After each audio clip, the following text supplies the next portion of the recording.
प्रधानमंत्री नरेंद्र मोदी आज दूसरे दिन यहां पर मौजूद हैं और यहां पर तमाम कार्यक्रम जो हैं वो लगातार हम आपको दिखा रहे हैं। आज तक पर लगातार नजर है।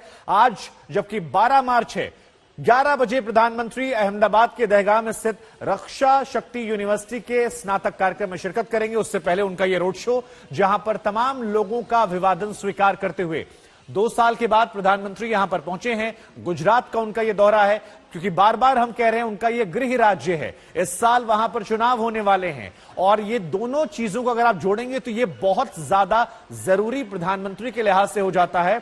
2024 के लोकसभा चुनावों में जाने से पहले 27 साल की एंटी इनकम्बेंसी, जिनका जिक्र बार बार गोपी भी कर रही थी।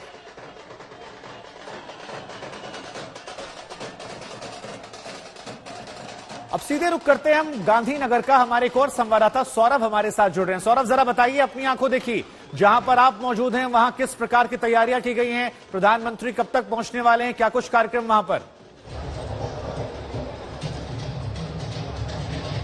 जी देखिए शुभांकर, अभी कुछ ही देर में प्राइम मिनिस्टर नरेंद्र मोदी यहां पर राष्ट्रीय रक्षा यूनिवर्सिटी में मौजूद होंगे और ये उनका एक ड्रीम प्रोजेक्ट था। सबसे पहले तो यहां की तस्वीरें दिखा दूं। यहां पर जो डिग्निटरीज है वो यहां पर आके विराजमान हो चुके हैं।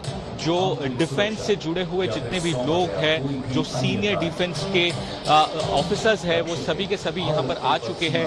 प्राइम मिनिस्टर नरेंद्र मोदी यहां पर एक कॉन्वोकेशन स्पीच देने वाले हैं। देखिए शुभांकर, मैं आपको बता दूं कि जो राष्ट्रीय रक्षा यूनिवर्सिटी है, ये प्राइम मिनिस्टर नरेंद्र मोदी का एक ड्रीम प्रोजेक्ट था।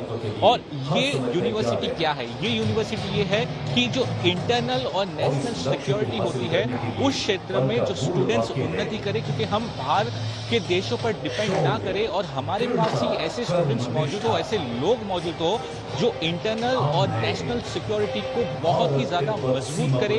साइबर सिक्योरिटी हो या और भी अन्य सिक्योरिटी हो, उसमें हम देश सक्षम हो। तो इस यूनिवर्सिटी को इसी लिहाज से बनाया गया था। 2009 में इसकी जब शुरुआत की गई थी, जब इसका कंस्ट्रक्शन हुआ था, और आज इसका सबसे पहला कन्वोकेशन सेरेमनी है। मेरे ठीक पीछे आप देख सकते हैं कि ये स्टेज सेट हो चुका है। यहाँ पर प्राइम मिनिस्टर नरेंद्र मोदी आकर जो है कन्वोकेशन स्पीच देंगे और जो स्टूडेंट्स यहाँ से आज पहली बार बाहर निकलेंगे। देखिए, फर्स्ट कॉन्वोकेशन सेरेमनी ऑफ राष्ट्रीय रक्षा यूनिवर्सिटी, और यहाँ पर prime minister Narendra Modi speech देंगे। और एक तरीके से शुभांकर, इस इवेंट को छोड़ दे तो ये पूरा प्राइम मिनिस्टर नरेंद्र मोदी का जो इवेंट है 2 दिन का, ये एक तरीके से आप कह सकते हैं कि किक स्टार्ट कैंपेन शुरू हो चुका है। प्राइम मिनिस्टर नरेंद्र मोदी यहाँ पर खास तौर पे इसलिए आ गए हैं क्योंकि वो जमीनी तौर पे सारे जो टॉप लीडर हो या ग्राउंड वर्कर हो, वो सबको जानते हैं। और एक तरीके से शंख फूका जा चुका है। 2022 का जो दिसंबर में गुजरात असेंबली इलेक्शंस आ रहे हैं, उसकी शुरुआत हो चुकी है। ना सिर्फ प्राइम मिनिस्टर नरेंद्र मोदी, लेकिन मैं आपको शुभांकर ये भी बता दूं कि अरविंद केजरीवाल भी अभी कुछ हफ्तों में यहाँ पर आके रोड शो करेंगे।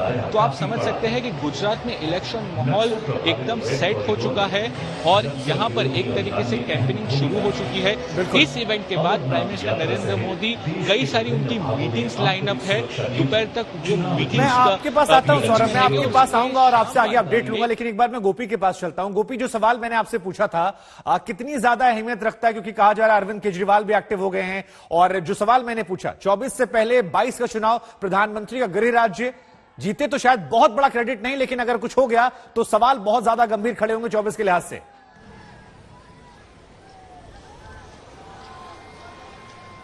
हेलो शुभांकर। जी जी गोपी, बात पूरी कीजिए।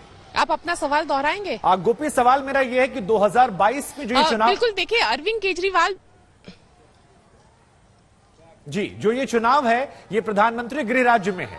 आमतौर पर यह माना जाता है, गुजरात मतलब पिछले कुछ सालों में, कि मोदी जी वहां जीत जाते हैं, लेकिन अगर कुछ ऊंच नीच होता, जैसा कि हमारे तमाम संवाददाता कह रहे हैं, केजरीवाल एक्टिव हैं, तो बहुत बड़े क्वेश्चंस खड़े होंगे 24 के लिहाज से। ऐसे में कितना इंपैक्ट रखता है ये चुनाव और जो तैयारियां शुरू हुई हैं प्रधानमंत्री की तरफ से?